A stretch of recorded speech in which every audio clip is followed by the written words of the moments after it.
Tengku Cikdipasi, makamnya terletak di Kecamatan Kembang Tanjung. Beliau bergelar atau diberi gelar Tengku Cikdipasi dikarenakan mempunyai pesantren dan meninggal di sekitar pantai di Kembang Tanjung tersebut.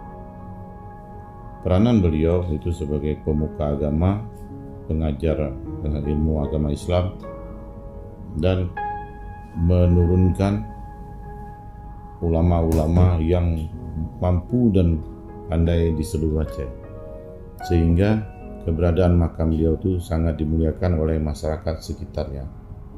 Di makam Tengku Cikdipasi terdapat masjid tua, dan hari ini sudah ada masjid yang baru dibangun oleh masyarakat sekitar, dan ada beberapa bagian yang menjadi peninggalan beliau, seperti dua buah guci yang dianggap merupakan peninggalan dari Tengku Cikdipasi, dan airnya diyakini dapat awet muda dan memberi kesehatan bagi yang menggunakannya.